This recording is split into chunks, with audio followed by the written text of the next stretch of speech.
Greetings, heathens and heretics, and welcome to an hour of making you feel old if you're of the same kind of vintage as we are. I'll get to that in a minute. We're back to the full squad this week. Holy Man's back from a world tour of the Far East, back in his Arabian palace, and happy to be back, Holy Man, in the Holy Land. I went to the jungle, and now I'm back in the desert. You know, I was in Hanoi, like holed up in my wife's apartment, just going, I'm in here getting weaker. Charlie's out there in the jungle getting stronger. You know. Well, like while you're over there in tepid temperatures, we're freezing our fucking tits off. So it's Did you like step outside in the morning and say, "Good morning, Vietnam"? It's my alarm, mate. It probably fucking is as well, isn't it? No, I have. I've actually got it on my alarm because one of the things I don't like about iPhones is that you can't just put an MP3 as your alarm because it's all fucking iTunes and shit, right? But you've got an Android phone, put anything as your ringtone. I mean, do you remember back, if we're talking about things feeling old and things turning 30, do you remember back in the day when you'd be like trying to write those fucking ringtones on the Nokia? Yeah. And you'd be like, and I remember I had like the intro solo to One by Metallica. It took me like half an hour to put the damn thing in. And then you get it and think, oh, it's not that good. I gave up on all that shit and just paid the 79p for a downloadable version of it. It was, it used to come by text message, I think, didn't it? Yeah. I think as soon as smartphones came in, I downloaded something off some sort of file share. I downloaded the Street Hawk theme. Oh my as an god! MP3. Well, it's Tangerine Dream, so you know it's critical. That was my ringtone for years. So my ringtone on my Android is Redneck by Lamb of God, and I left the phone in the staff room the other week, and someone must have been ringing me up about cold calling me, and I got down and the other teachers, like these are the Arabian teachers, they're like, Anthony, your phone keeps making very aggressive noises. Look, all this talk of ringtones and days gone by and things like it's quite relevant, I suppose, because it kind of dawned on us recently that last year we did 3 episodes dedicated to the 90s, and we kind of came to the conclusion that there's certain years that were key to our, what should we call it, growing up, our fucking developmental years as metal fans, all this kind of thing. So 1994 was one of the main years. So as it's 2024, tonight we're going through each of our top 10 of albums that are turning 30 this year. So at top 10 of 1994, and they're all turning fucking 30, which makes us all feel really fucking old. It's just, and especially when I was sort of going over my list, and I'm sure you two were the same, you look at these, you think, fuck, I never even thought that this was 30 years old. It kind of just hits home that we're old, we're grey, we're feeling the cold. The voice of reason spends a day wrapped in a duvet doing his work at home. It's just, this is what it's become. So fuck it. I'm out here celebrating. I might be old, but I'm out there on the cutting edge, living a life you could only dream of. Oh fuck! On a compound with barbed wire, having to go through a metal detector to get We've been trying to get you put in a compound surrounded by barbed wire for many, many years. Yeah, well, I can have a bacon sandwich on Sunday morning. Yeah. And I've got a glass of wine, so fuck you, Prince of Arabia. Keep your Western poisons, okay? Right, should we kick off with this, and we'll go kind of through it all. We'll go sort of 10 to 1 as we would normally do, cliches and all. Although, I mean, I will say this, like, you know, when we're talking about age and stuff, you know, you might flaunt your wine in front of me, but I am as of January the 11th, I am 5 months sober, and that's not like, oh, I can't drink out here. That's 5 months sober. I've actually given up drinking, so that's good news. Yeah, look, fair play, and if I wish I could do it, but I will always enjoy that vice, so I'll never be able to let it go. Yeah. I went, I think 9 days after Christmas. That was it. That's an achievement. I don't really miss it, to be honest. I mean, it's a vice that I've enjoyed far too much of in the past, and at times inappropriately. So Yeah, and it's got you a broken jaw in it. So yeah, one day we'll get a chance to talk about that. It was time to stop. I know. That's fair. No, fair play to you. 5 months. I mean, I think if I was in your situation and I was forced into it, it would obviously be different. But it's fair play to you. I wouldn't be able to do it. Well, it helps, but for me, the test was. I went to Hanoi and I was around people that I hadn't seen in a long time. Like there was people on the Sunday. I went out for dinner and everything, and I was with people that I hadn't seen since 2015. Like good friends, and they were all they were like, let's go to a wine bar, and I went. And I just sat there drinking soda water, and it was fine. I didn't really. It was quite fun. It was the first time in a long time I've sat at a table and watched other people get drunk, including my wife, and just been like completely stone cold sober. I just thought it was hysterical. It's quite funny. And it's your long suffering wife has to drink when you're around, so yeah. It's necessary. But anyway, should we crack on with this? Padre, go on, Padre. As this is your first time back since fuck me, you haven't been on this podcast for ages, it seems. So you can go first. Start with the number 10. Where are we going?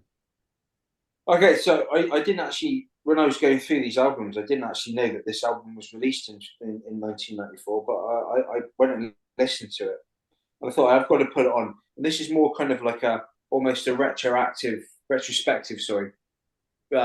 viewpoint, because like it's probably on here, not because it's better than other albums, but it's what they would go on and become, especially in the 90s. So number 10, Lunar Strain in Flames. Yeah, fair play. It's not. It was surprisingly, it's not in my list actually, but it's very good. Yeah, good track. Right.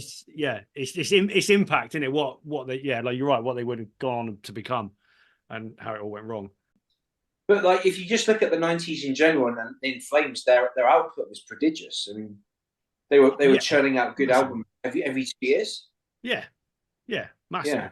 Yeah, and it had to start somewhere, and that would be Lunar Strain. So it's it's a fair shout. It's a fair shout. It's not an In Flames album that gets a great deal of sort of praise, because it's Jester Race onwards, isn't it? But Lunar Strain is where it all started. So people, because obviously the singer, was different. So still like Michael Stanner back then. It was still formative at the time. So it's almost like a.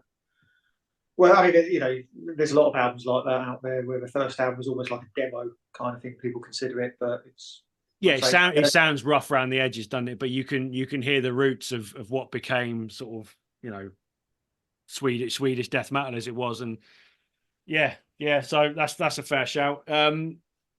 Voice of Reason, it's number 10.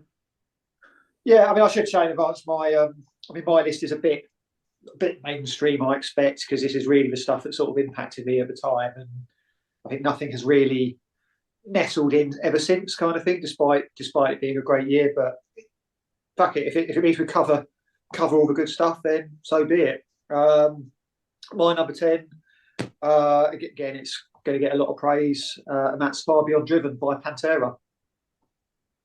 I was wondering when the first Pantera one would come in. That's down. I mean, it's not my favourite Pantera album, but listening to it again recently, and I mean, there's a lot going on. I mean, that side A, it's interesting. That side A sort of barrels along at a good solid pace. It's very accessible and catchy and groovy and anthemic. And then that side B twists and turns and goes in all sorts of directions, doesn't it? But it's just it hits like a fucking juggernaut.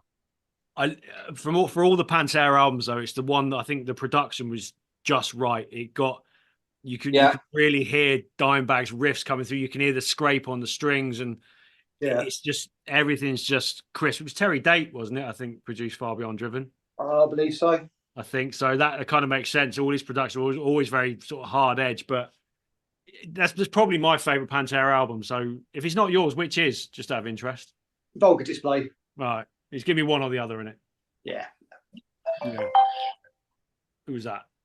Fuck off. Right, so I'm starting the list off non-metal, which is surprising. But my list is comprised of like what I think are the greatest albums for me from 1994, but also there is an element of nostalgia as well.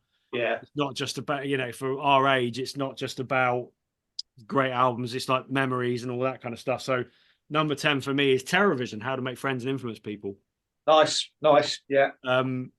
Look, it's just such a fucking. It's a pop album essentially, isn't it? But it's just upbeat. It's so hooky, and late 90s and into the early 2000s, they were at every fucking festival we went to, weren't they? Every single fucking one, and even later on, a lot later on, was it 2016, 2017? We went to Ramblin' Man. Oh fucking hell! I did play that, didn't I? They did that, didn't they? And I remember that it was like middle of the afternoon, sunshine, and you got a beer, and you got fucking Terrorvision, and it was just great. Yeah, I think so. I forgot about that because I also did like a late night slot at Sonisphere about 10, 12 years ago, whatever it was. And of course, first time in many years, here comes Tony Wright on stage, goes, "Oh, we're Terrorvision, and we're from Bradford." Yeah, something's never every time, never fucking changing. In it, when a lot of heavy music is a bit miserable and a bit gloomy and all that kind of thing, Terrorvision were like the perfect antidote to all of that. Yeah, I mean, like I said, the thing is, it's a top 20 for me, but it's definitely in that list. But when you consider, a lot of the British hard rock stuff that came before it that we talked about in the past, and when you consider the Brit rock stuff going on, it was all quite varied. There was lots of different approaches to rock music by British bands, and for me, Terrorvision, they're like they were like an updated glam rock band, weren't they? Really, I think with the kind of how they approached anthems and grooves and chugging riffs and whatnot, and almost like a sort of 90s Slade. I'm not sure if that's an insult or a compliment. It's a compliment. Terrorvision support Pearl Jam in 2000 when we saw them in Cardiff? No, that was the Vandals. But then what I know the Vandals did. Weren't there two support acts? No, it was just the Vandals. From my loose memory of that, because that's a long time ago, it was the Vandals. Yeah, I mean, we saw Terrorvision a lot back in the day because they were at every festival, whether it's Reading, Big Day Out, the early down, whatever they were, they were always there. Someone would say to you, "Have you ever seen Terrorvision before?" And you'd be like, "I don't know." Like they're like the third man, the grey man of festivals. They just I can only name one song by them, Tequila, that Tequila song, but I think I must have seen them God knows how many times. Yeah, almost by default. That's it. You don't have to remember them to say I've seen them. Just say I've seen. Put it this way: if you're a teenager in the 90s, you saw Terrorvision. Yeah, exactly. Exactly. They're for me, they're like definitely what I would refer to as they're a toilet break band. That's the band. Yes, like you're at Reading, you're waiting at the main stage for the next one you want to see, and Terrorvision come on. So, it's Terrorvision. I've seen these before. I don't know when because they're so insipid. I'll take a pic. That's harsh. No. I'm not having that. I'm not. No, they released, like I say, that and Regular Urban Survivors, both cracking albums. 100%. Absolutely. And I think what's daft is I never knew the origin of their name until I think I was watching some like 80s horror VHS. I think I'd found sort of a few years later, and apparently it's a really, really cult 80s horror about an alien that actually gets transmitted into someone's living room. Well, there you go. That just there's a metal dude in it as well. So yeah, that just makes them even cooler. I didn't know that, to be fair. Yeah, I've not managed to see it. It's not available on like Blu-ray or DVD, so it's probably on YouTube somewhere. So yeah, it's bound I'll get around to it. Bound to be. But look, all of that we've just said is exactly the reason why it's in my top 10 because it's just all those memories. Even him and his fucking grumpy views on it. So. I'm not grumpy. I'm not slagging them off. I'm just saying they're like. You called them insipid, you cunt. Yeah, but, okay. If something's insipid, it's still edible. It's still sustaining. All right. It's just not a meal. All right. Move on then. Give us another one. Therapy, Trouble Gum. Right. Okay. Should we come back to that one? Yes. Yeah. Because I that's thought. it's going to appear again, isn't it? We'll come back to that one before we go into any details. Yeah. Well, just I mean, I've got Pantera up at number 7, Far Beyond Driven. So that was you know, spoiler alert, I haven't got it in there at all. So, you know, okay, yeah. We'll tell you what. I mean, yeah, I mean, if you raise your hand if it's going to come on your list, and we'll diminish it. Yeah, we'll do something like that. So go on then. What's your number 9? My number 9. It's a metal classic, and we can all agree this is a classic. Burn My Eyes, Machine Head. Yeah, it is. It isn't on my list, to be fair, but it deserves to be. It deserves the respect that it gets. Yeah, 100%. I mean, we give Machine Head a lot of digs on this podcast, but you can't deny A, the impact that album had, and B, it is a fucking great album. I know, and that's why they get digs, because then they went on and did all the other stuff, and you're just like, what is this? You know? But you know, I think when you got a debut that strong, you can dine out on it for quite a long time. Yeah, I mean, the thing is I wasn't into this at the time. You know, I listened to it a few years later. Yeah. So I could, but yeah, I'm just trying to think what it must have been like to have been into metal, you know, various kinds of metal, extreme metal, and being a bit miffed at where things were in the mainstream, and hearing that for the first time, you know, with an open mind. Absolutely crushing sledgehammer, big groove, like, you know, a bigger groove than Pantera maybe at times, and, you know, angry, fucking angry, proper post Rodney King kind of anger. It's those shows they would have played in the early days in basements and fucking backyards and stuff like that they're quite sort of famous for. They must have been absolutely mental. Yeah.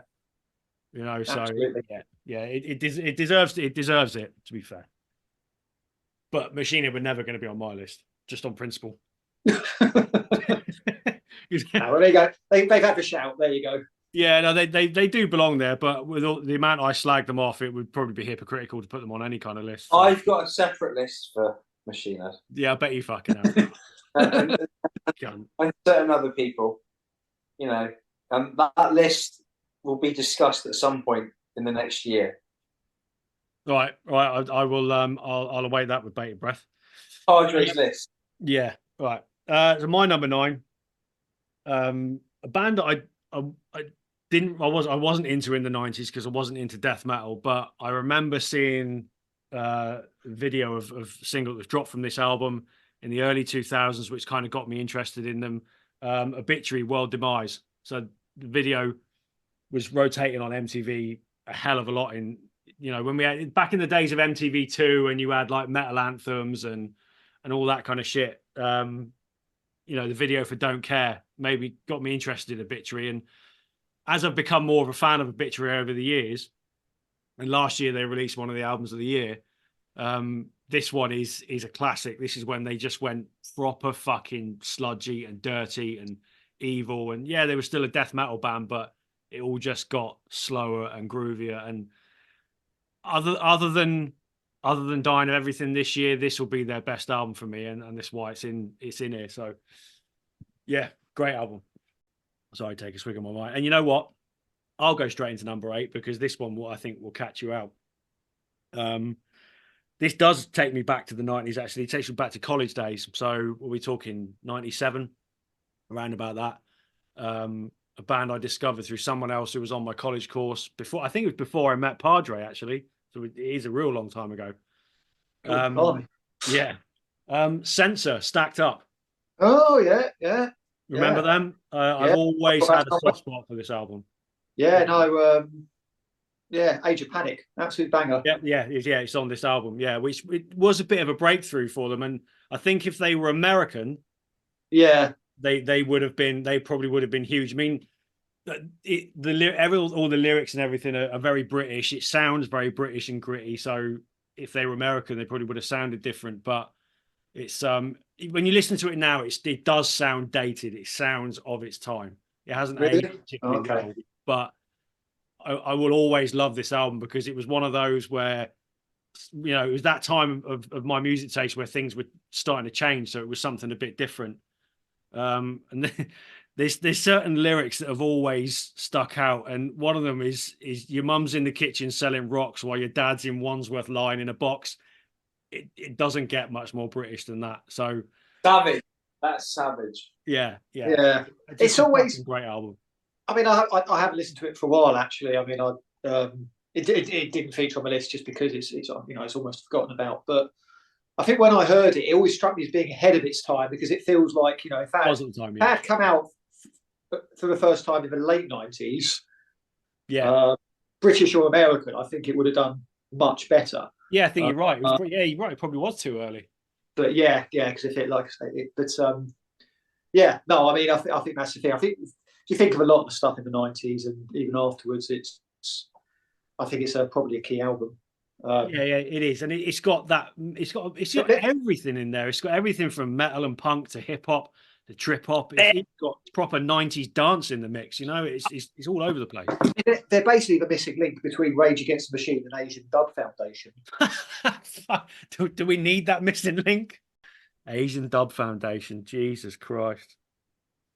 But yeah, memories. And when I listened to it again this week for the first time in donkey's years, like I said, it does sound dated, but fuck me, it's a great album. So it's in there.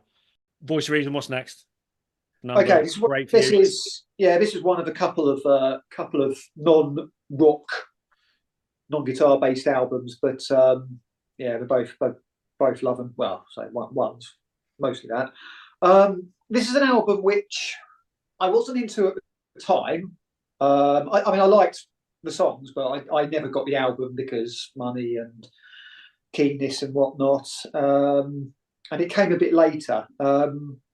But it's only recent years that I've really fallen in love with this particular album. This was very popular at the time. And I'd probably say this was probably the hippest album of that period of the mid-90s. And that's considering that everything that was going on around then, all the different artists, all the different bands getting lauded by the press. And this is Dummy by Portishead. Okay, that's a fair shout. That's a great that's a dark piece of work. It really is. I mean, the thing is, I wonder if there's a lot of people, you know, metal or rock fans especially, that never gave it the time of day because of what it was, because it was an NME favourite. It was soft. Yeah. And that is a fucking mistake because again, it is fucking intense and it is dark. It is twisted and messed up. And you know how they've taken, you know, trip hop stuff, those hip hop rhythms, but blended it with these sort of 50s and 60s jazzy, easy listening, dark sorts of tracks that they've dug up from the archives. You know, this is an album that, you know, you lie on your sofa in late at night in the summer with crystal a glass of wine and a joint or whatever, and just soak it up. It's a fuck album. It really is. I mean, that's it. But it deserves a lot of love from areas that probably never gave it the time of day, and it absolutely deserves the kudos that it got at the time. Nothing sounds like it even now, I don't think. No, I agree. And Beth Gibbons' vocals are just haunting. I think is probably the first word that comes to mind. And yeah, it's it is like a heroin trip of an album. It's just grim. Proper grim, but I haven't listened to that in fucking years. Yeah, I've got the first two on vinyl, so yeah, that's it's one of those where it's like, no, I get that out in certain moments. Yeah, well, it's not going to be when you're celebrating anything, is it? That's for sure. I'm in a good mood. I'm listening to Portishead. No. To ruin it all. Holy Man, what's next? Emperor and the Nightside Eclipse. Yes. Well, it's got to be there, isn't it? I mean, that's the start. That's the start of it. You know, the artwork of the album, the intensity.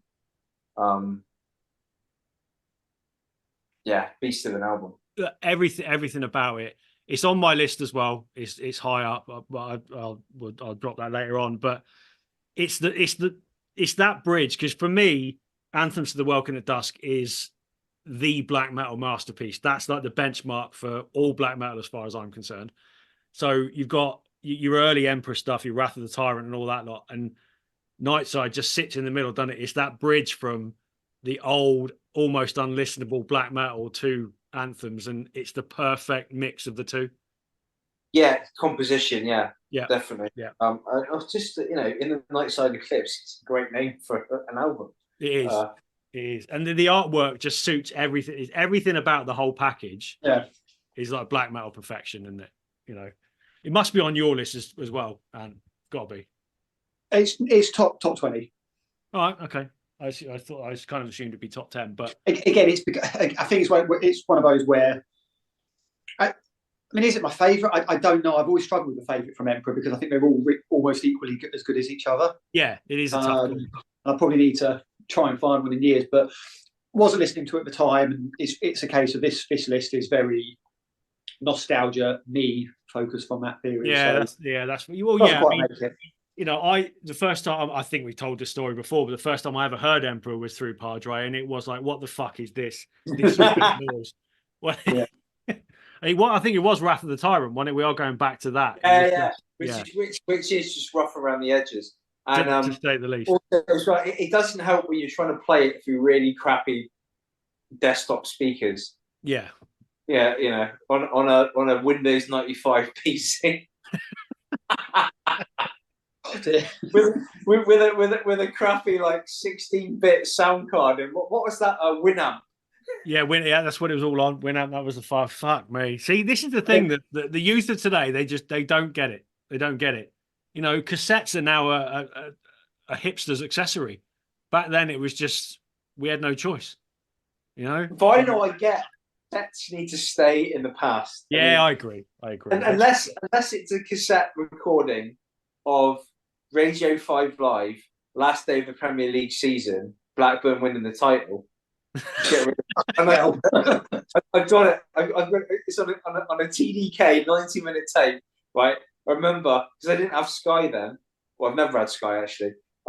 Just recording Radio 5 Live, and like Redknapp scores the free kick, and you're like, "Fuck, Manchester United have like won the league," and then you've got Ludek McCloskey at West Ham having the game of his life to keep Man United at 0-0. Yeah, stuff like that. That's when you keep a cassette. Or if it's a cassette of like, I don't know, you've caught someone planning to assassinate the president, that's when you keep a cassette. Not anything else. I'm sorry.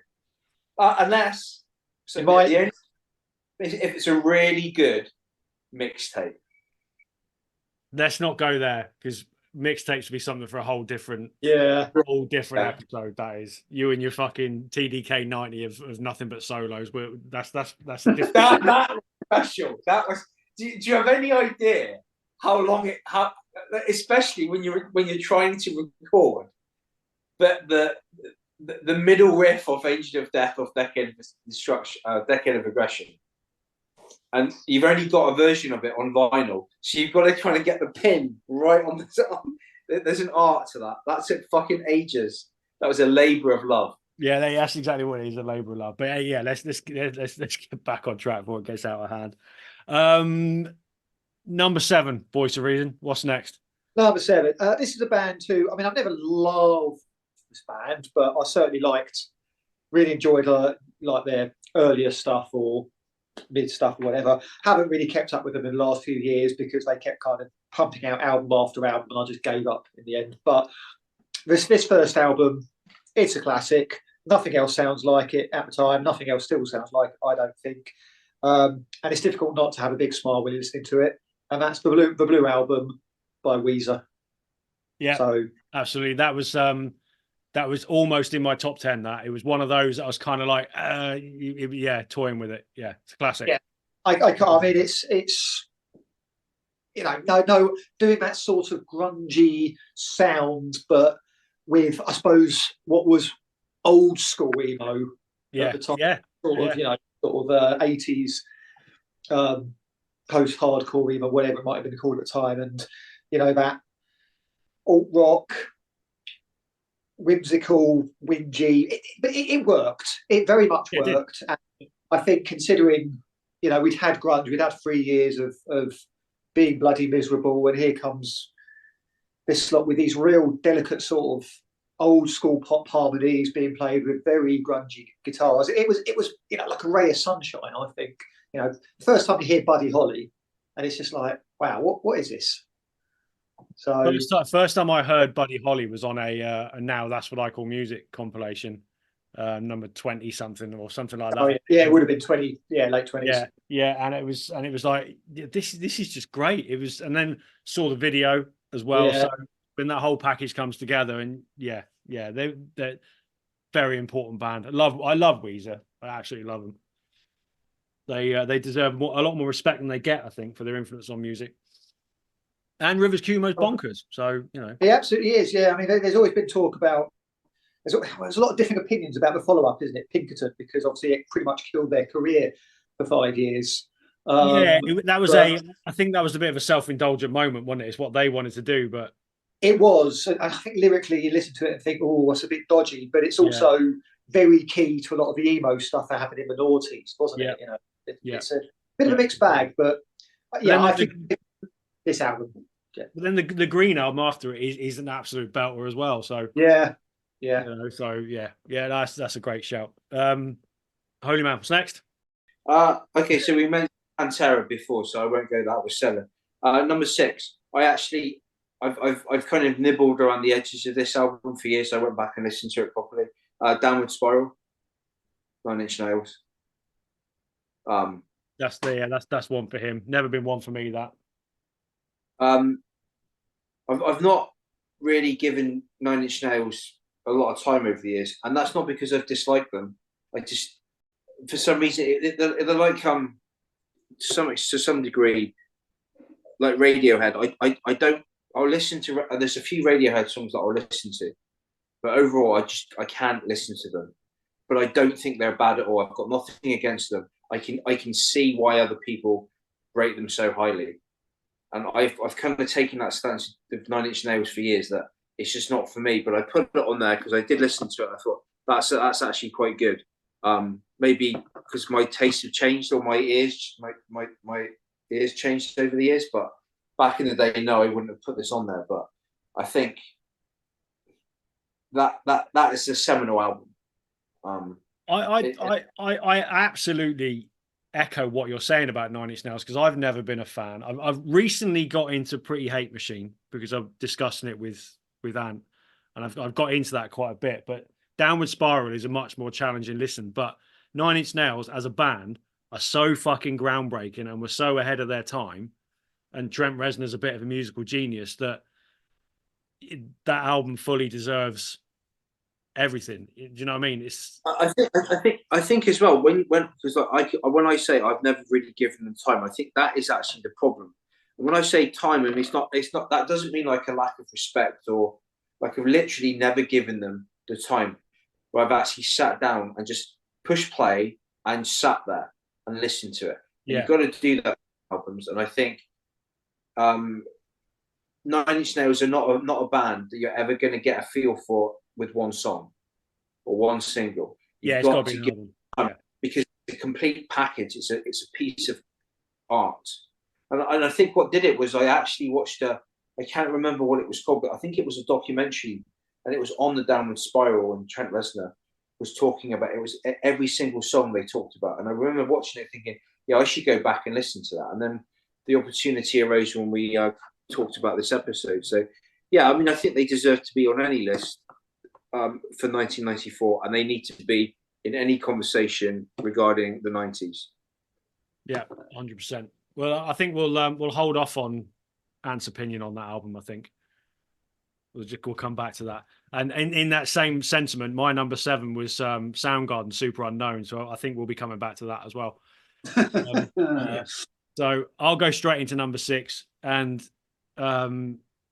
again, this is probably going to be on both your lists anyway, but let's go with it. Prodigy, Music for the Digital Generation.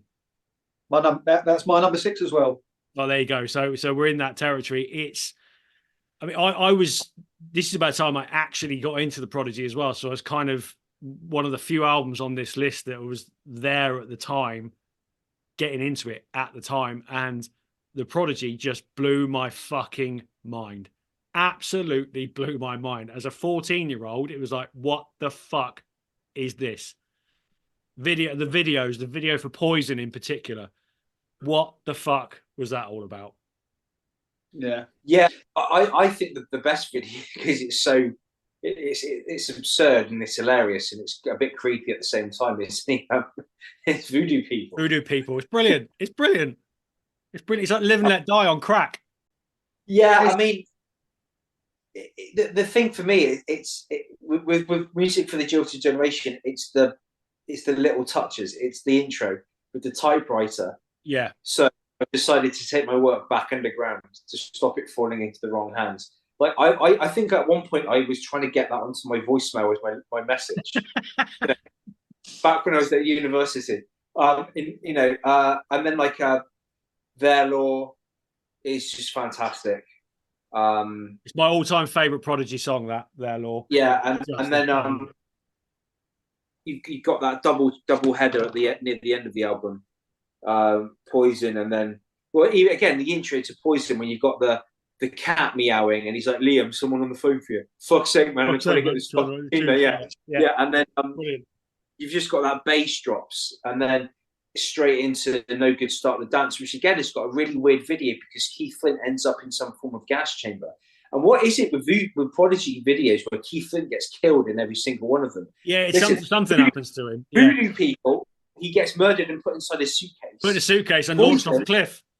Yeah. Poison, they basically stamp on him until he dies. Yeah. No Good Start, he gets put in some form of gas chamber. Were there any other videos he gets killed in? I don't know. I can't remember. I think that was the theme around the album. There's a moment in the Poison video, right, where you see the four of them in a line, and then an extra Keith Flint face pops up for about a second and then disappears again. And it's always really freaked me out. It's fucking weird. Go back and watch the video, and you'll see it's right towards the end of the song. Such an eclectic album as well, because you've got the the first, what is it? I think it's 7 or 8 tracks, and then you've got those last 3 songs. Is it the Skyline Suite? And they've got the song 3 Kilos, and I kind of get it. When you listen to it in 1994, you go, oh, this is good, everything. But when you're at university and you start doing hard drugs, in my case, I kind of get it. Like you've progressed from booze and cigarettes to pot, and now you're doing methamphetamines, MDMA, cocaine, mushrooms, whatnot. The occasional ketamine binge, and you just like you get it. That's the come down. That those 3 songs are the come down. So like listening to it on a come down, you're like, I get this now. Yeah, I've had my brain's been going 1,000 miles an hour the rest of the album. Now I just need something a bit more chill. As you drink your cup of tea in the morning. You've been up for 24 hours and you're smoking a joint and drinking a cup of tea. Like Reading 2003. Was it 2000? Yeah, it was 2003. Yeah, it was. You guys you've been up all night. Yeah. That was a weekend wasted. That was a weekend wasted is not a wasted weekend. I think. Right. But you are basically the jilted generation. That's what you're trying to say. Yeah. No, my relationship with Prodigy goes back further because, as you know, I've listened to the charts since I was 4 years old. Yeah. Pretty much in the 80s. And so when they first appeared in 91, I was 11 years old. I wasn't into anything specifically at that point in time. I liked a bit of everything that was in the charts. But, you got this dance stuff, you got this rave stuff going on. Some songs I like, some songs I don't. I'm not picking up on it. Although, I should say I live just outside of the M25 in Surrey. That's where I grew up. And there was a big illegal rave just around the corner from me around the same time, I think in 1991, behind our school playing fields, and I could actually hear it from my bedroom. So, did you have your white gloves on and a glow stick in your bedroom? I should have done, but Wood Patch, the area just outside of Reigate, full of ravers and punks and all sorts, rastas the Sunday morning after. It was great. Anyway, I digress. Stuff like Charlie, I thought, hello, this is a different level. There's something about this that's a bit more interesting, because it was a bit, I don't want to say rock, but it wasn't rave. It was different. It had a harder edge, didn't it? Yeah, exactly. And then they do stuff like Outer Space, everybody in the place, Wind It Up, and it's just like, these guys are good. I actually like, I can enthuse about these guys. Now, I didn't buy the album Experience at the time, which would have been like a load of different versions, but those songs got recorded on my TDK 90s, and they got played a lot. So yeah, I liked the Prodigy, and of course, come 1994, they come back with No Good Start the Dance. It's like, fuck me, they've elevated again. They're harder now. And I think, obviously, I kept up. Love Fat of the Land. And by this point, they're a Kerrang band. They're a rock band, pretty much. Yeah. But for me, Jilted Generation, it represents everything they did well. They were still quite rave at the time, because that's where they came from. That's what they did well. But they were pushing in that rock direction. They were, sampling Nirvana. They were sampling Pop Will Eat Itself for their law, or at least working together. And they were heavy, they were heavy, and I think that's, for me, it's just their best blend of everything they did well. Yeah, I completely agree. And I saw them for the first time in '97. It was the first festival I ever went to. It was the first big outdoor gig I went to. It was the V Festival in Chelmsford. Oh. Which is fucking ironic considering that's where I live now. And I was living in Cornwall at the time, but I will still remember that gig. They were fucking unreal. They were absolutely incredible. There was touring the Fat of the Land, and it was just, I remember it, they opened with Smack My Bitch Up, so that long intro, and it went on for ages. Everything went dark, and then it just went bang, and the whole set, all 90 minutes of it, was just incredible. And look, they're a band that, for our generation and our age, regardless of what type of music you're into, they are one of the biggest and one of the most important in British music. In modern British music culture, they are one of the most important. They united people. Yeah. As cliched as that sounds, it's true. Them and Motorhead. Yeah. They managed to capture the kind of zeitgeist at the time. So you still have this, they're Gen X. No, they aren't they? So you have got kind of that anti-establishment vibe, coupled with the musical sound of more electronic stuff. So, and they've got they amalgamated the two.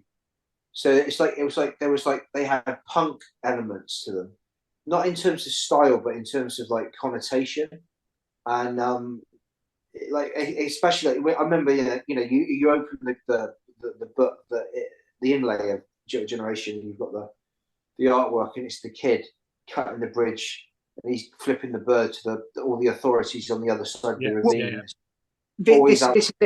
Always outnumbered, never outgunned. Yeah. And I think that particular maxim or mantra encapsulates a lot of the vibe of at least the early 90s, that hangover from the 80s, and that the basically the population that grew up under the Thatcher government in the UK.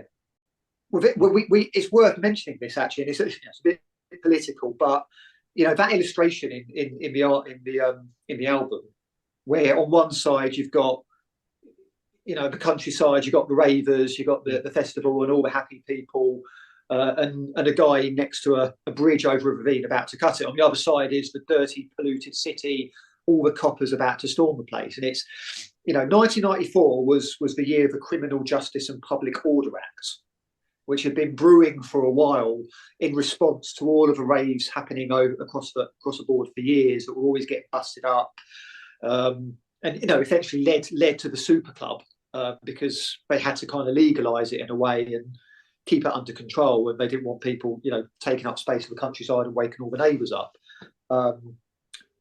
But that was a big deal, wasn't it, when that happened? Because we were trying to sort of, it wasn't just ravers, it was new age travellers and all those kind of people they just considered a bloody nuisance. But it really was one of the typical examples of the Conservative government trying to ban things and trying to keep things down. And it fascinates me how these days that Conservatives love to talk about lefties banning everything and cancelling everything and woke this and woke that. And it's like, well, in my experience, it was always the Conservatives that did that.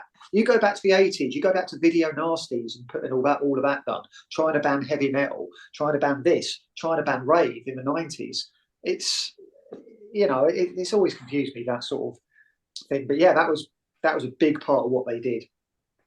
Yeah, completely. I think clearly we're all in agreement of it's funny, we're all massive metalheads, but this is one of those albums, Prodigy, one of those bands that, like you said, as corny as it may be, they just united everything in the same way, like I said, that Motorhead united metalheads and punks, and it all kind of came together. So yeah, long may they go on.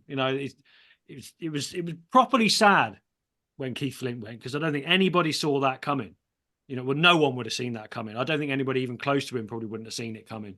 And I was talking to someone up here not long ago who was doing a park run the day before he was found dead, and he was running that same park run in Braintree. So that was the last thing he did was run a park run, and the following day he was found dead in his house. So I don't know. It was an odd one, that, but he was a massive loss. But it's great to see that the Prodigy are carrying on, and his legacy's still there, and they make a big deal of him and all that kind of. It's great. It's great. They're a proper legacy band. Oh yeah, absolutely. Yeah. British institution. Yeah, absolutely. Fuck me, that went on a bit. Right, top 5. I'll go, because I just fucking love this album. Wasn't into hardcore in the 90s. Didn't get into hardcore properly until the early 2000s. But this is probably the best hardcore album there is. Certainly one of the very best. Scratch the Surface. Sick of it all. Yeah, in my top 20. But what an album! Yeah. It was. I mean, yeah, they went onto a major label with this album, but Step Down, greatest hardcore song ever. Gotta be.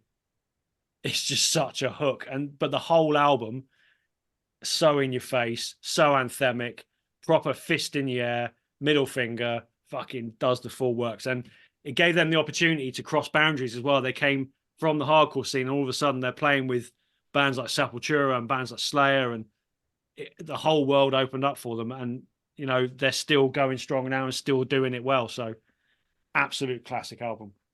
Yeah. No, I mean, like I say, it just pummels along at a great old rate. Kicks off with No Cure, love it. I mean, the intensity of stuff like Force My Hand as well. It's like 14 songs, 35 minutes. Yeah, proper hardcore album. Yeah, proper fucking hardcore album. So yeah, absolute classic. And as we know at the end, take it easy. Yeah. It's so fucking New York. Everything about it is. It's you can literally smell the chili dogs from that album. In the same way that Prodigy is like so British, sick of it all are so fucking New York. They just sort of ooze it. So an absolute fucking classic. So what's yours then? Number 5, Voice of Reason. Number 5, yeah. I mean, I know you still love this album. This is my favourite, I suppose. Well, actually, no, maybe it's not. But look, it's a great album. It's punk, but yeah, it's Smash by Offspring. Yeah, it was very close to being in my top 10. Yeah. I'm exactly in complete lockstep with the Voice of Reason there. Number 5, Smash, Offspring. Fucking love that album. Can't get enough of that. Still to this day, we'll listen to Self-Esteem, Come Out and Play, Genocide. I love the little little interludes, like at the end. It's time to relax. Kick off your shoes. Your favorite easy chair, glass of wine. Because that music soothes even the savage beast, and then you've got that kind of almost hidden track at the end. Yeah. Yeah, and it's such a good album, and I to this day will use Self-Esteem when I teach, because I've got a lesson where I use that song to teach certain things, and the kids love it. It is. I think people, it's punk, maybe it's skate punk, whatever, but it's quite thrashy, isn't it? Yeah, it's got a hard edge, definitely. Yeah, exactly. It's got that sort of thing. I mean, I love Bad Habit. I know maybe it's a bit childish, but yeah, but that's why we love it, because it is fucking childish. That's what that music was all about in the 90s. That's why we loved it back then. So you're always gonna enjoy it. Yeah, it's, you know, if you go, I mean, we haven't seen Offspring. Well, I haven't seen Offspring for fucking 20 plus years, but yeah. Guarantee now, even though we're in our 40s, if we went to see Offspring now, you would still be shouting that lyric. You stupid, dumb shit, goddamn motherfucker. You would still be screaming that at the top of your voice, seeing that band. And that says it all. So yeah, it's a fucking classic. I was toying with putting it in my top 10, but I just pushed it out for a couple of others. But yeah. Can I just? I know we don't usually do this, but I'd like to take this off on a tangent a minute. Oh, fucking hell. I might go for a piss while you do this. No, this is disturbing.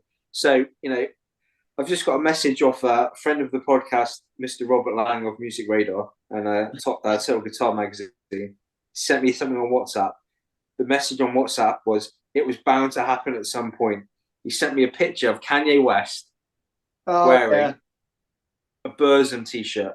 Yeah. What the fuck is going on? Yeah, I saw that earlier. You want to fucking sit there and go on about people appropriating your fucking culture?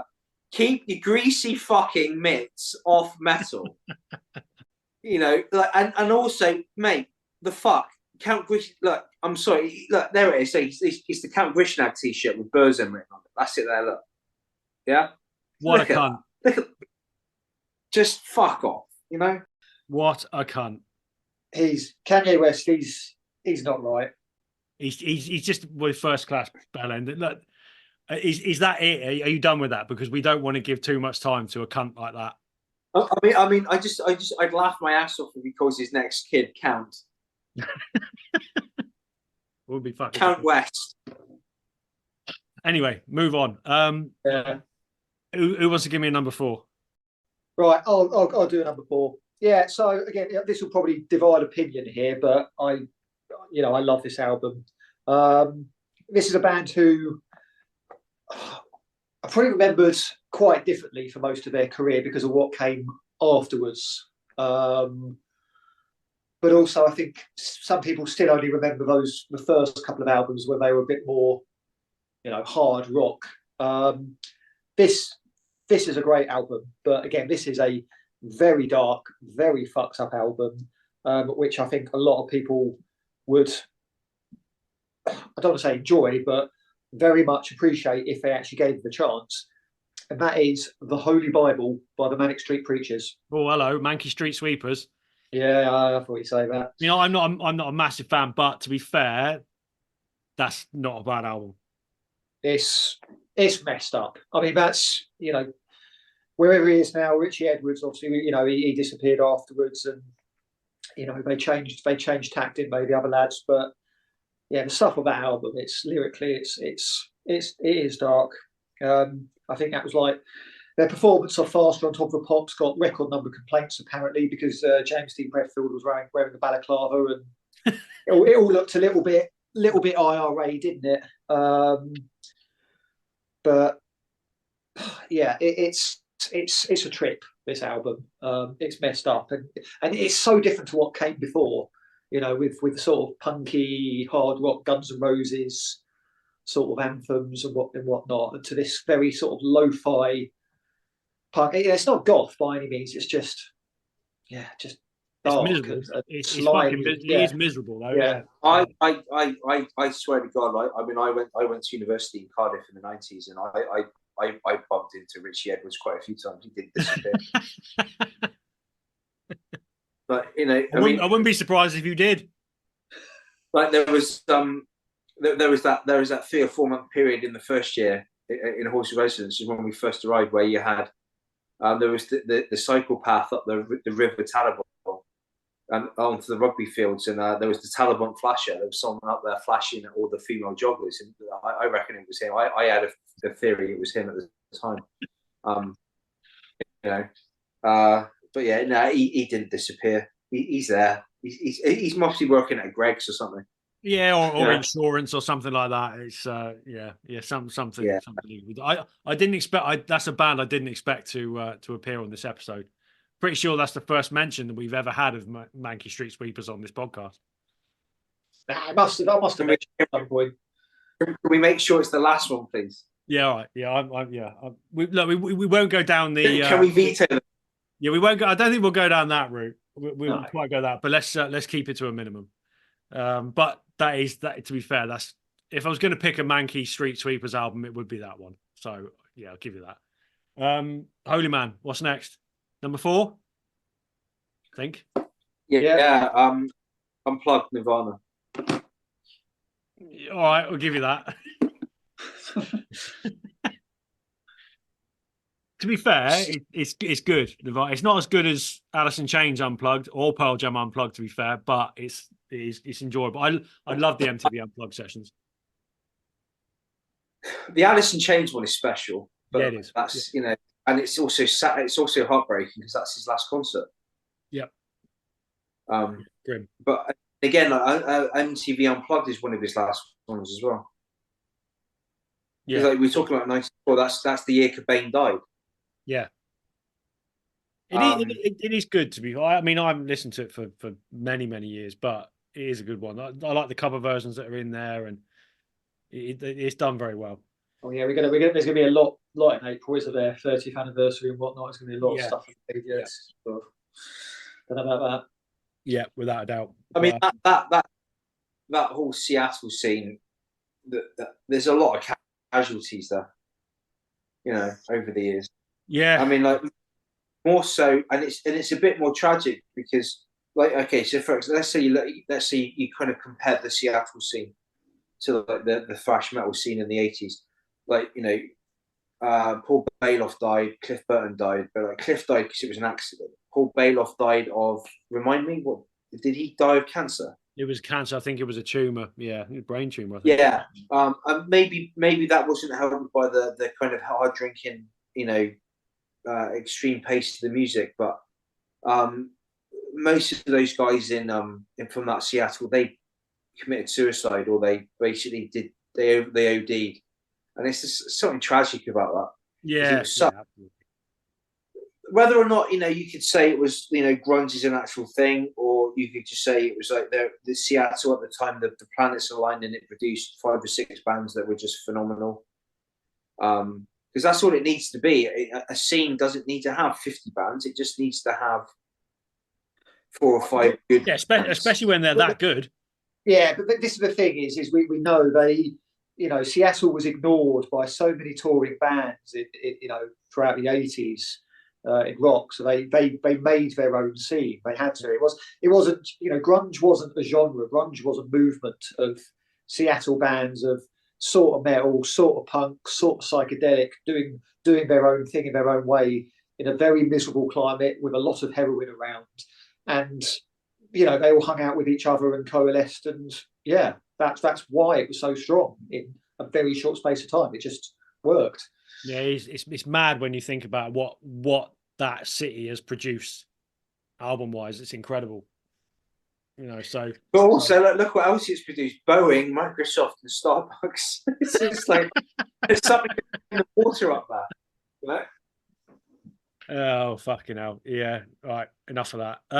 Right, my number 4, Prong, Cleansing. Nice. Yes, that was an honourable mention for me. Another Terry Date production masterpiece. Sounds great. The riffs just sound huge. We all know "Snap Your Fingers, Snap Your Neck" is obviously the anthem off of this. It was their breakthrough. And shout out to Bean, because he mentioned a couple of days ago they were playing it on BBC Six Music. Yeah. So that's they do go basics. So yeah. So fair play for that. But fucking hell, the groove on that song is just gargantuan. It's throughout the whole album, and it was a big shift for Prong, because the previous stuff was a lot more industrial and a lot less easy on the ear kind of thing, and then a little bit thrashy. Yeah, but this comes along and it's much cleaner. And I got into Prong, I think, in very late 90s, early 2000s, probably around about uni time, and yeah, it is a fucking classic, absolute classic, heavy as fuck, great riffs, got the full works. And a band I've never seen live as well, which still pisses me off. So they're one to add to the list. Even though it's just Tommy Victor and some friends these days, but still, it's still prong. Yeah, we did. Last year's album kind of passed us by, but yeah, we didn't make a big deal of it, but it is a good album. It sounds like classic prong. You know, it is a little bit of a throwback to the 90s style prong. The album before it, which the title of it escapes me, I really enjoyed. That was really good. But yeah, I haven't given the new one enough time, so maybe I need to rectify that. The trouble we're listening to all these albums, like all these great bands. It's just we're not getting the time to. We're not giving the opportunity. So yeah, missing a band like prong is unforgivable, really. So yeah. Right, my number 3 is Emperor in the Nightside Eclipse. So we've already done that. So you two and your number 3s. What's the reason? Number 3, yeah, we're sort of onto the sort of the obvious stuff now, but well, I didn't agree, but yeah, these are the obvious ones. So yeah, number 3, The Downward Spiral by Nine Inch Nails. Yeah. I thought that might have been your number 1, to be fair, but yeah. Well, no, when I say my number 1, you'll be like, oh, of course, yeah. So it is an acquired taste. It will always be an acquired taste, even if you do like albums like Pretty Hate Machine or With Teeth, for example, which they're both a lot more accessible. We know he was pushing the darkness. Obviously, the EP he did in between, the Broken EP. It's not a metal EP, but that was pushing much more metal. I mean, the riffs on that EP are gargantuan at times, and it deserves so much respect. And then he did this thing where he moves into the house where Sharon Tate lived and was murdered, basically. Whether or not he knew or didn't know or was just too drugged up to care, I don't know. It's the only time I've ever really learned about read about the making of this album was actually, I think, when it was touched on briefly in Marilyn Manson's autobiography back in the day. So there's never really been anything else written about it, I think, from a book perspective. I don't think, but I'm happy to be proven wrong. But yeah, it's a trip. He knew what he was doing. He knew what he was roughly going for when he worked it. It's not a metal album. It's no. I'm not even quite sure it could be called a rock album. It stands on its own 2 feet. There's just Nine Inch Nails just doing their thing. But it's heavy from a an impact point of view. Some of the electronic sounds are completely messed up. And I feel exhausted every time I listen to it. The album closer, Hurt, which is an absolutely massive track and was memorable in its own right. The fact that it could be taken by someone like Johnny Cash and completely transformed, that's a potential of a songwriter like Trent Reznor. I mean, this is a guy who, he's an accomplished movie composer at this point. He's quite the jack of all trades, isn't he? Yeah, and granted, he's taken that sort of softer stuff that Nine Inch Nails did here and there with with some of their like the Ghosts albums he did later on, and the slower bits he did on albums like The Fragile and whatnot. I mean, like I say, one of the albums he scored recently was a Disney film, for Christ's sake. So I know that's mad. And he also scored my favourite film of last year, which was the new Turtles movie, which was a little bit more synthwavy, just a bit, but it was just good fun. He probably thought, let's just loosen up a bit. I don't like saying genius because it feels like such an overused word and inappropriate. Yeah. Genius is you use that in very, very extreme situations, but when you consider the 30 years and his career and what he's produced and how he's done it, he deserves a shout out in that regard. I really do think so. Yeah, completely. They're one of those bands that I wish I was a fan of because they've got such huge respect for what Trent Reznor does. But Pretty Hate Machine, like I said, I've got into fairly recently, but other than that, they've just never been one of those that I've been able to click with. But then that's not the idea with Nine Inch Nails, is that they're not supposed to be easy. No. So it's it is what it is. But yeah, look, fair play. I fully expected that to be high up in your list. So Padre, number 3. Euthanasia, Megadeth. Yeah, top 20 for me. Yeah, same, top 20. Yeah. Top 20. It wasn't far off top 10. It would be an honourable mention, definitely. Oh, it was nearly a top 10, but I think I just had to. Yeah, wasn't quite. But I mean, we've spoken about the album before. Riffs, melodies, hooks, choruses. It's a Megadeth album that doesn't get enough credit. And it's also kind of, to some extent, it's what, 94. It's quite prescient because around 1994, the Conservative government in the UK were talking about rail privatisation and then Mustaine writes Train of Consequences. So Oh, God. and we all know how rail privatisation in the UK has ended up. It's a complete shit show. If John Major and the Ministry of Transport were listening to Euthanasia at the time, it would never have happened. Because listen, what's the first line of the song? I'm doing you a favour, I'm taking all your money. That's the fucking trains in the UK. It's like, they bring us a favour. Yeah. Right. To our listeners, I'm really sorry. Yeah, can only apologise. We've apologised for it many times before, like the Canadian government have for fucking Bryan Adams. Right, okay, let's move on from that. Top 2. I'll go first.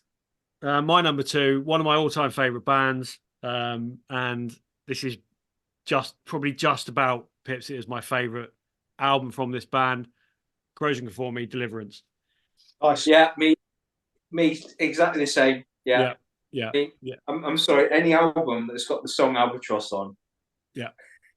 Albatross, Clean My Wounds, the title track. The mad thing is about this album is from Blind to this. So Blind was old school Corrosion Conformity, and Pepper Keenan did vocals on one song, Vote with a Bullet, as we all know, which is just one of the all-time great riffs. It's I'm covered in tattoos. I've got a few band tattoos, not many, but one of the most important ones is the COC skull on the back of between my shoulder blades. It's been there for donkey's years, and this band they're one of the most important to me over the years. And they went from Blind to Deliverance, and it's like Pepper Keenan just took over. He wrote 90% of this album. He took over the vocals. The original vocalist left, and they just became this Sabbath worshipping desert metal fucking behemoth. And this album is as good as it gets. And also Hetfield plays on this album. Yeah. They were like fucking peas in a pod in the 90s, weren't they? COC and Metallica. So yeah, toured together, didn't they? So yeah, and you can see why that it works. The relationship musically, everything about them sort of in the 90s worked really well. But what a great band. Only ever seen them once. And in all places, fucking in a student union in Exeter with Clutch. Just fucking incredible band. That was a really good place to see them because it was a small venue. Yeah, it was tiny. Yeah, yeah. Like 200 also, people. We saw The Haunted there, In Flames there, Corrosion of Conformity, and Opeth. So the question I would like to ask is, how the fuck is Exeter getting these fucking bands at the time? Back then, at that time, it was almost every week. I know. I mean, I know Exeter is a popular destination for Oxbridge dropouts, right? But how has it got the pull? I mean, because when you look at it, the venue they were playing in, whereas I went to university in Cardiff, they had the Great Hall in the Student Union. That was a 1,200 capacity venue. So why aren't those bands playing? Because I saw Anthrax at Cardiff Union. That was quite a big gig. How was Exeter at the time getting those bands? What were they doing? Like handing out honorary degrees or something? But Exeter University had a great hall as well. I saw someone there. I can't even remember who it was, but they had both. But most of them were in the Lemon Grove. That's what it was called. It was the student union. It was called the Lemon Grove. And in the early to mid 2000s, we're talking what, 05, 04, 05, 06, 07, I don't know, around about that kind of era. it was the metalcore heyday, basically. So all of those traveled through there with Killswitch Engage there, Shadows Fall, Unearth saw there, all of these bands. I mean, I remember, like, I think it was when we saw the Haunted there and the In Flames. They were at one point, like, you know, you look up in the mosh pit, there were like UCAS admissions officers in the pit. You know what? I remember that Haunted gig well. We interviewed Peter Dolvin that day for Metal Pigeon, and he was such a character, great guy. So yeah, I remember that gig fondly. But anyway, going back to COC, this album, I'm sure you both agree, it's a fantastic. It is through and through. Got a pleasant surprise the other day actually, because it flashed up on my Instagram.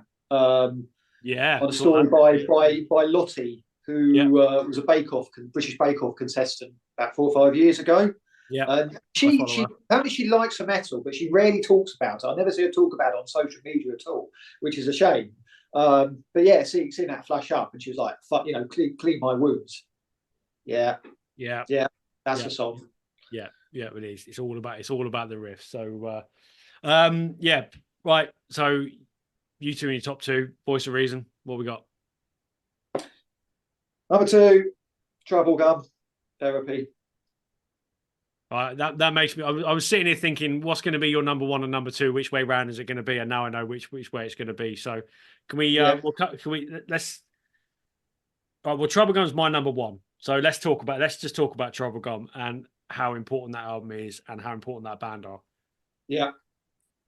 I mean, again, I think the thing is, I wasn't into them at that point in time. I think I'd heard Screamager that year and thought, yeah, that's good, but it didn't click with me at that point for some reason. Other things did, but that didn't, which is, you know, weird. But I think I heard Screamager a couple of years later on a compilation, one of those best albums in the world ever kind of compilations. I remember those. Yeah, and there was a lot of stuff on that. I think that, you know, took my. I think, you know, Depeche Mode were on that album, and I'd always kind of, you know, been interested in them. Some of the classic indie stuff, some of, you know, the Skunk and Nancy as well, etc. You know, that was a good compilation. I'll have to dig that up at some point, but. Yeah, Screamager, that's when I fell in love with Screamager. And of course, at that point, I kind of kept up with them with Semi-Detached, etc., etc. But obviously, yeah, I picked up Trouble Gum around that time. And it's just, I cannot get over how they blended everything together into such a successful sound. You know, it's heavy rock, it's hard rock, but it's not hard rock. It's sort of punk, but it's not punk.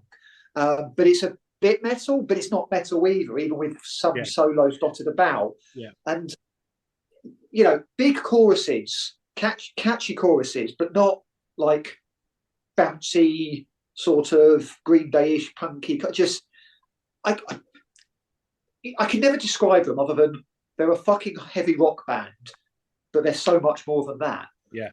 Almost does them a bit of a disservice, that. It really does. I mean, not a single bad song on the album. So many corkers across it, ebbs and flows as well. You know, it's not just one. You know, it's not just route one, is it? You know, there is ebb and flow. Yeah. But it just all came together, didn't it, at that point in time? And I wonder if, you know, you think about where they came from. They were Northern Irish lads, you know, Protestants and Catholics just getting together and making music, having witnessed probably all sorts of nonsense going on growing up, and, you know, so they've got that righteous anger there to push them on. But, you know, let's put it into the music. And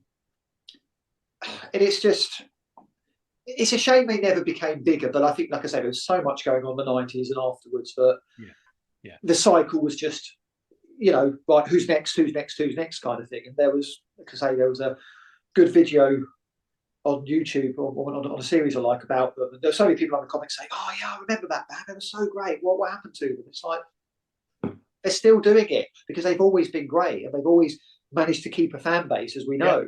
And they dropped one of 2023's best albums. Absolutely, yeah. You know? But it's one of those albums. I think if more people heard it, they would have been bigger. But they didn't seem to fit, I think, on a wider scale outside of what was going on in Britain. No, they didn't. But that's I think that's part of the appeal. I mean, it's a dark album. Like lyrically, it's a dark album. Yeah. There's all sorts of angst and If you're a all that going on. teenage boy, Yeah, yeah, very much so. But it still sounds triumphant. It's kind of fist in your air anthems, and how they've managed to pull that off is quite incredible. And off the back of it, like you said, they should have and could have probably been bigger, but Infernal Love came after it. It was even less accessible from that point of view. So, yeah. but they've had a great career, and like we said, last year they dropped one of the albums of the year, and they're still going strong. We saw them last year. They're touring to death. They play everywhere. Most of the shows sell out, and yeah, a lot of it is off the back of Trouble Gum, but they fucking deserve it because they're a great fucking band, and this is one of the all-time great rock albums. Yeah. It is up there with all the ones you can think of from the 70s, 80s, 90s, 2000s. This is one of the all-time greats. So yeah, it's it will always be up there. It's one of my all-time top 10s, all time, and always will be. It's every time I listen to it, it still excites me. Every time we see Therapy live, and God knows how many times that's been over the years, still love hearing these songs live because they still play them with all the energy that they would have played them back then. They clearly still love playing these songs. Yeah, I think one of the best big gigs we've ever been to was when they did a free night sort of run at the Camden Underworld. The Underworld, yeah, 10-year anniversary show. 10-year anniversary. Yeah, so much for the 10-year plan. Then there's so much for the 32-year plan. Yeah, and they were just, I mean, fuck me, on fire, literally on fire. Yeah, absolutely. So long may they go on. And we got to meet them and have a chat with them earlier this year as well in Kingston. Last year, within the last 12 months. Yeah. Great guys, just brilliant. It's I don't know, people say you should never meet your heroes, but they were just absolute fucking legends. So they will always be a very, very close band to me, and I'm sure you're the same. Yeah. Right, so that's me done then. So you two, you're number one. I know what it's going to be, so I'll just let you. I'll let Padre do his actually. Super Unknown. Yeah. Oh well. There you go. Yeah, I was going to say, I knew you're both going to say the same thing. So. I had it at number 7, and we didn't talk about it. So let's go. Why is it up there? If you just go back, like so Bad Motorfinger is a great album, and it's got one of my favourite songs on it, Jesus Christ Pose. But Super Unknown is just next level. I mean, it's got to be up there with one of the best albums of the 90s, if not one of the best rock albums ever made. Because it's the range of songs on it. So you've got the opening track, Super Unknown, great opening track. Then you've got obviously the one that everyone knows, which is Black Hole Sun. But then, like for me, my favourite tracks are actually Head Down and The Day I Try to Live. I love that. Yeah. Man is a great song. 4th of July, Like Suicide is a great song. Fed on Black Days, Mailman. It's such a great song. But like for me specifically, those middle tracks, Super Unknown, Head Down, Black Hole Sun, Spoon Man, in that order. That's what it is on the track on the album. That's just some great songs. Head Down, just the opening riff. They I Try to Live, fantastic song. And even some of the I don't think there's any filler on this album, but even some of the maybe the weaker tracks were still stand out, like Kickstand and 4th of July. It's just such a well produced, well written, vocally, lyrically strong, great riffs, great production, great drumming. And one of my all-time regrets is I never got to see Soundgarden live. Yeah, same. Because I agree with that. I was living in Vietnam when he died. When they reformed, I was in Korea, and I could never come back. I mean, I to this day I still haven't seen Alice in Chains live. Although for me that would be a bit tricky because, like, just for me, Alice in Chains were always Lane Staley.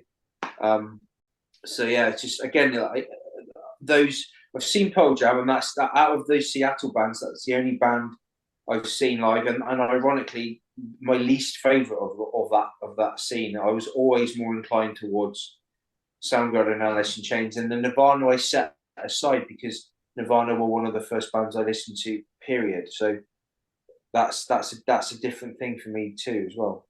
So, but yeah, I mean, I really like Down on the Upside as well. And I mean, another one that was in my memorable honorable mention, sorry, was it's more of an EP, but Jar of Flies came out in 1994. Yeah, I consider putting that in as well.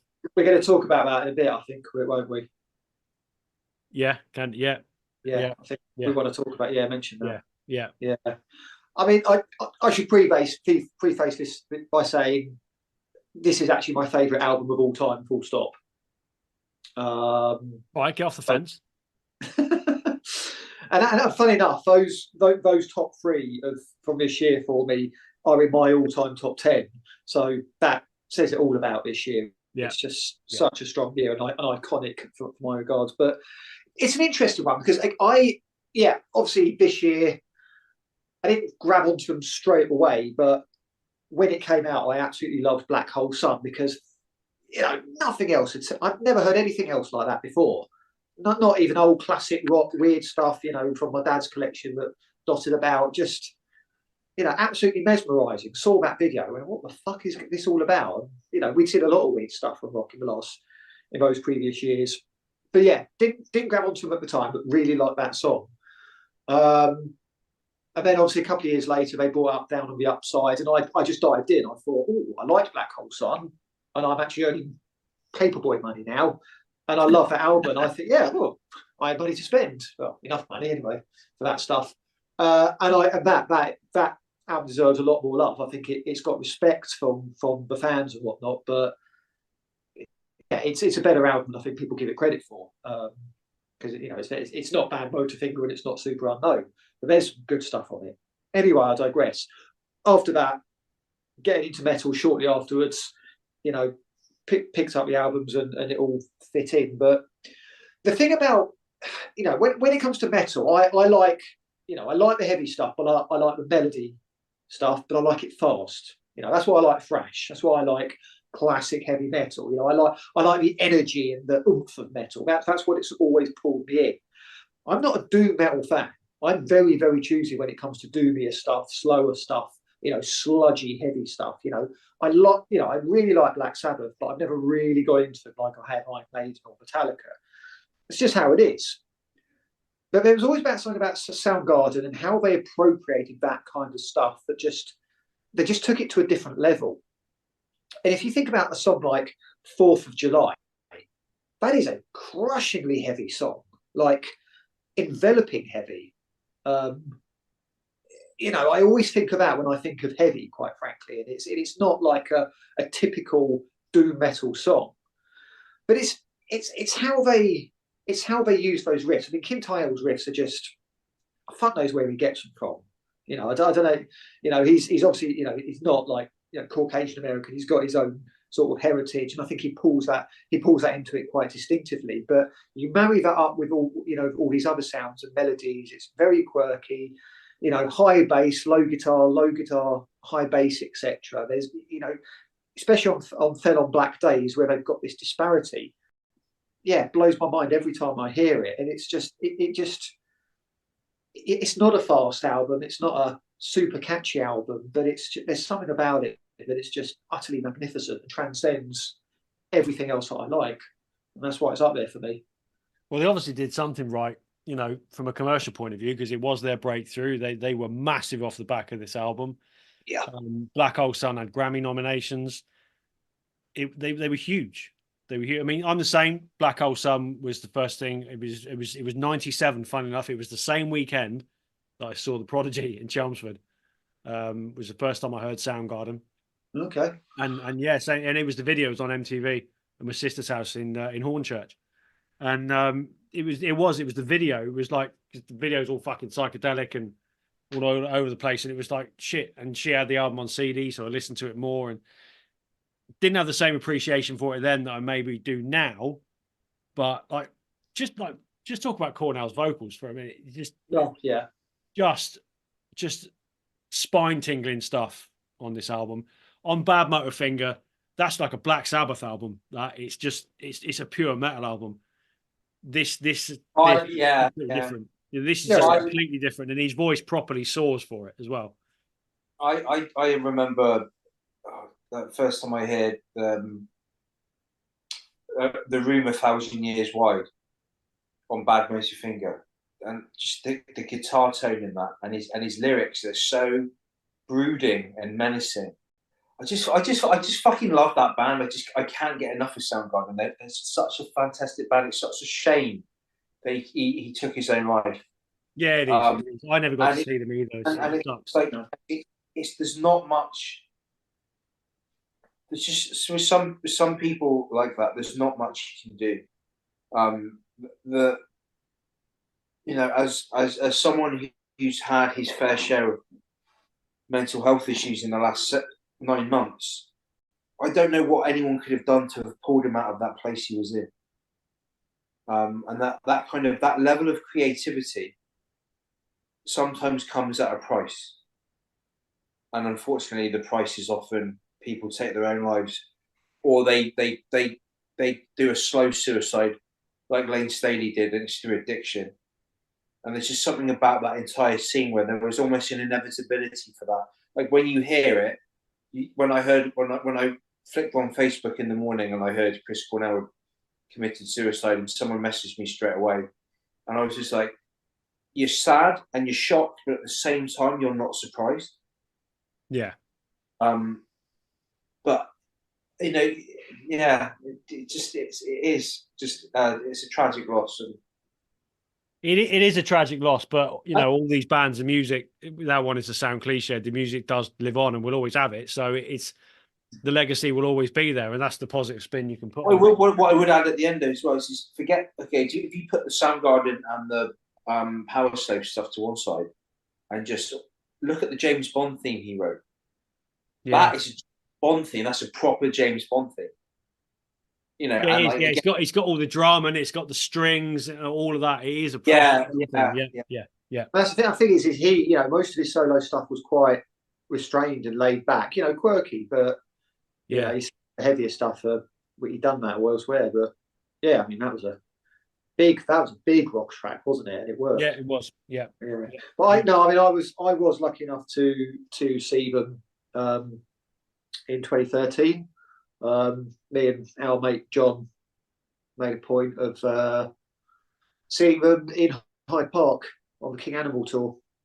It was a good gig. It wasn't the best gig, but it was, it was good, and yeah, glad we got to see them. So yeah, exactly. You got to see them, so you've always got that. You got that over the pair of us. So there, but yeah, look, that's all. So anything else we got in there as an honourable mention that was kind of like flitting around the top tens that. I mean, I want to give certainly a shout out to a couple of things. I do want to give a shout out to Dookie by Green Day. Yeah, the fact that's 30 years old is And say they've released a new album today, which I've had to listen to, and it's good. It's it's Green Day. I want to talk about them, I think, at the end of the month with our album review. But Dookie again. That was the first proper, I suppose, guitar-based album I bought after the pop stuff and whatnot. Borrowed some stuff from people, copied things onto tapes, but yeah, that was the first guitar-based album I bought, and it was a cracker. It doesn't mean as much to me now, but I think it still stands up very much today. Yeah, of course it does. For what it was. I'd also like to give a shout out, and then I know people might find this a bit weird, but I absolutely loved this album at the time, certainly late '94, and that's "No Need to Argue" by the Cranberries. Classic. It is, and it's people might think, it's sort of whimsical Irish sort of rock, but it's quite dark. Zombie was about IRA bombs and whatnot, and there's a lot going on there. And yes, I mean it was sort of pop grunge. I kind of thought of it as at the time, but I think, yeah. It's a great album, really affecting, and it almost made my top 10. I think it's right. I mean, an honourable mention to "Ill Communication" by the Beastie Boys. Yeah, that was one. That's one of my honourable mentions. Yeah, yeah, and also if we're going to stay in that vein, I've got to just shout out "Illmatic" by Nas, one of the seminal hip hop albums of the 1990s, and also "Ready to Die" by Biggie. Just those two. I know most of you aren't hip hop fans, but that's those two need a mention. Illmatic by Nas is a fantastic album. Was California Love 1994? Because I know my mate absolutely loves that album.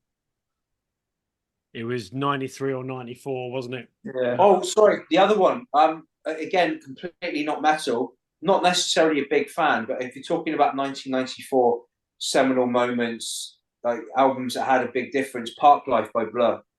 Okay. Yeah, good album. Yeah, in all fairness, look, at that time you couldn't really avoid indie. No. It was whether you liked it or not, it was there. Not 94. I mean, like I say, there's a big argument that Britpop pretty much started the night Kurt Cobain died, kind of thing, because it was, I think Oasis played a small show which blew the roof off or something, and that was it. It just changed overnight. But sorry, the other one, and it's not an album, but it's okay. So 1994, The Crow comes out. The film. Well, I was going to say that. The soundtrack. The soundtrack, yeah. I mean, yes. that I remember that we had a jukebox in the campsite bar I used to work at, where I was a glass collector, and on that jukebox there was Nevermind, Appetite for Destruction, and the Crow soundtrack, and that was the only three options you had for anything that wasn't shitty pop music. So, the Crow soundtrack was your way in of being able to get Pantera on the jukebox, because it's the badge. Yeah. And then you've got Appetite for Destruction, and then you've got Nevermind. So yeah, Crow, definitely. You got some great tracks on that. Like I say, it starts off with "Burn" by The Cure, which is a great opener. Stone Temple Pilots, Pantera is on there. Rollins Band. I mean, you got Nine Inch Nails doing a Joy Division cover the same year, but Therapy do a great Joy Division cover.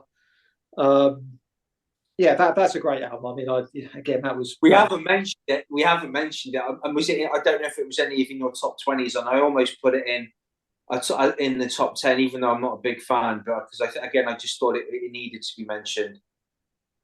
It's the original Korn album. Yeah. I've never been a huge fan, but it would have been in my top 10 a few years ago. But I've just moved on. But it is. I mean, the thing is, I think British press didn't give it any time till the year after, but we cannot discount that album or what it did. We absolutely cannot. Well, I mean, if you guys are willing, I'm quite happy to conduct an experiment. And my stance on new metal is well established. But I would be willing, as an experiment, to go and listen to the entire Korn back catalogue, because I think at the age of 42, I'm ready. I think I'm ready to do it. I mean, okay. Let me just lay out what I'm thinking. I live on a compound. I have nothing to do, even though my course starts next week. So let's put the time to good use. So I was thinking, what do I take on a band that I just really have an irrational dislike of? And again, Korn, I hated them at the time, and my opinion of them has softened over the years. Because I've just accepted the fact that out of that group of bands, they were probably the best, the most authentic, and the band out of that group which are going to probably outlast everyone else in terms of legacy. So, I mean, what do you reckon? I go away and listen to all of the Korn back catalogue and report back? Yeah, look, I'll tell you what we'll do. I'll tell you what we'll do. We'll pander to this, and we'll give you an entire episode. So we'll give you a few weeks to go back over the Korn back catalogue, and we will dissect your opinions album by album in a few weeks' time. Yeah. Whether people want to listen to that or not is another thing, but I think it'll be. We gotta keep our fingers on. Just to round off, I would also like to say that I've got another candidate for the closest that ever came to thrash. So my song for this week, the closest that she ever came to thrash, Belinda Carlisle, "Heaven Is a Place on Earth," which wasn't 1994, but okay. That's one of my all-time favourite songs. So please explain to me how this comes anywhere near thrash metal. No, again, do I have to explain the concept? It's not that it's near thrash. It's the closest she came to thrash. You're incredible. You really are. So imagine Go back to Vietnam.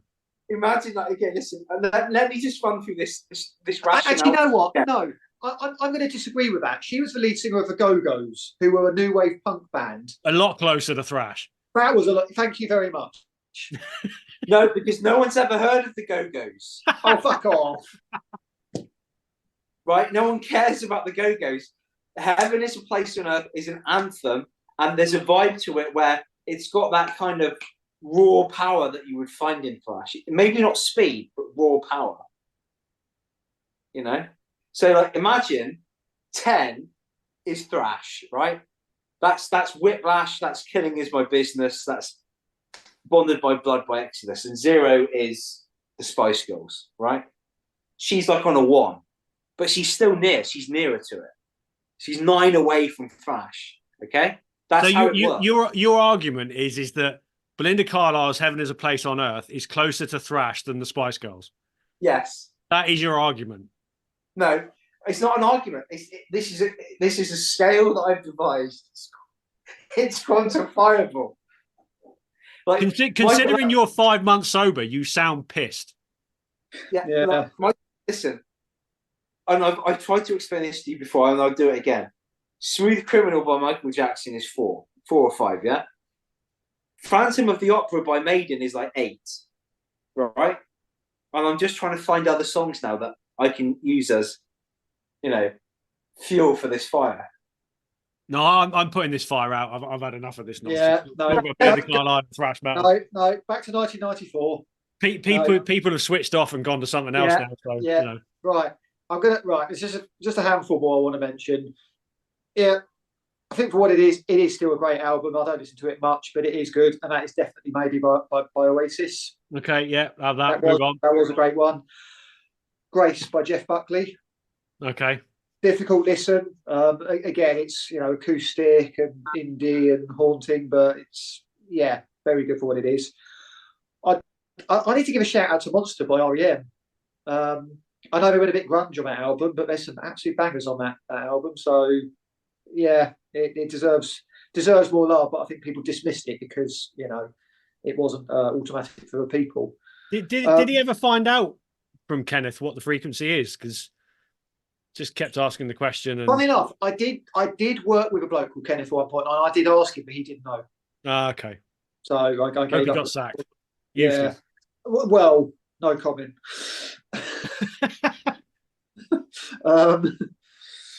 What else was there? Yeah, this was interesting. I didn't include this on the list, even though I do love this album, but because it was actually pretty much released right at the end of December, and that's 16 Stone by Bush. You know what? It was like the week before Christmas that was released, wasn't it? That was nearly on my list as well.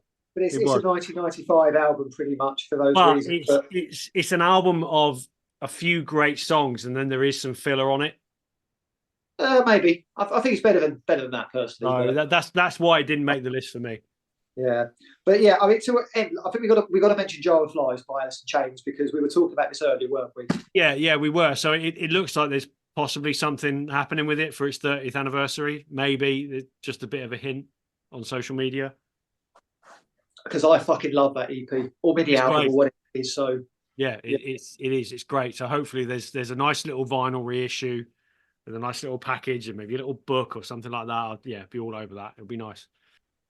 It's that we love the 90s anyway, but just looking back at that, and we probably had 22, 23 albums, 24 albums between the three of us, and it's just classic after classic. So it's I'll put a bit of a playlist together. I think all of these is just an easy one to go back to. One for the gym, one for a walk or something like that. It'd be great fun. So that was fun. Enjoyed that. Thanks, chaps. Yeah. Back again next week. We welcome back the cultural advisor to the podcast, Gavin Evans, because we're going to talk gaming. That is going to be a bit one for Padre and Gav, that, because me and Anne aren't exactly gamers, but it is surprisingly relevant. It really is. The little bits of research I've done, it's mad how the two things do go sort of hand in hand. So it's not just. I mean, it's not just the music. It's the. I mean, you're talking about the kind of demographic as well. Yeah, it is. Yeah, 100%. It's a subculture, isn't it? And again, there's a lot of crossover between metal and gamers, and then people that watch wrestling, and people that read comics. You know, it's a lot of. Well, this is why we have a cultural advisor. So you know. Yeah. It's got to be done. So that's all next week. We'll touch on that. One thing that I need to do though for next week is on next week's episode, remind me to check my air fryer, because you don't want to make a chicken in the morning and then leave it in your air fryer all day and forget about it. And I've just remembered it and had to take it out. I saw I disappeared earlier. I don't know if it's even edible because in this fucking heat. And on that note, we'll end it there. Thanks for listening as ever. Please remember to check your air fryer on a regular basis, because you can hear the risks. And otherwise, stay metal, and we'll see you next week.